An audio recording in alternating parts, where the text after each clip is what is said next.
In laasweek se Torah portion het ons geleer van Jakob en Esau. Jakob en Esau was Isak en Rebekka se tweelingseuns. Ons het geleer dat hulle baie verskil het van mekaar.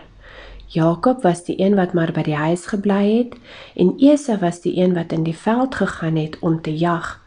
Maar ons leer ook so dat Esau eintlik die een was wat meer van mense gehou het en om mense tevrede te stel as wat Jakob was.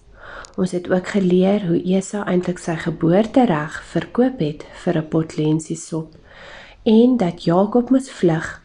Sy ma en pa het toe gesê dat Jakob moes vlug na 'n ander land toe waar hy by sy oom Laban gaan bly het. Daar het hy verlief geraak op 'n meisie genaamd Rachel, maar hy moes 7 jaar vir haar gewerk het voordat hy met haar kon trou.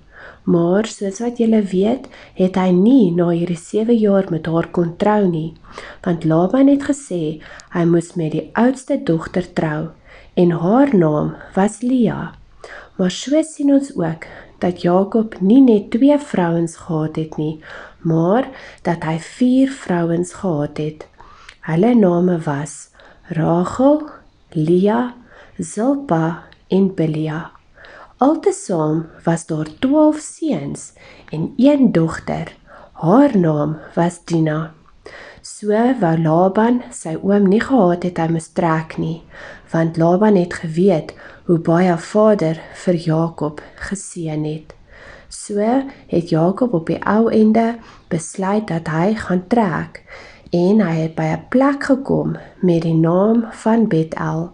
Daar het hy 'n ontmoeting met vader gehad, waar vader vir hom gesê het dat hy vir altyd by hom sou wees.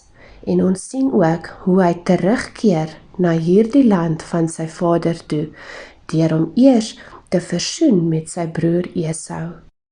Hy moes hom vergewe om in vrede saam met hom saam te lewe.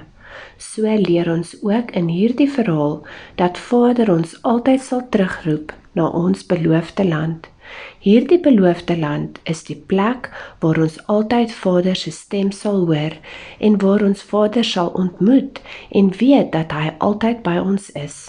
Ons moet weet dat Yeshua die goeie skaapwagter is en in die Bybel staan daar dat sy skape sy stem hoor en hom volg.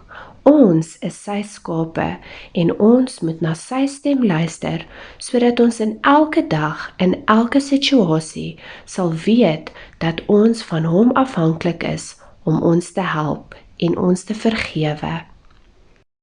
Vader het so ook vir Jakob vergewe en hom teruggebring na sy beloofde land, om gehoorsaam te wees aan sy stem.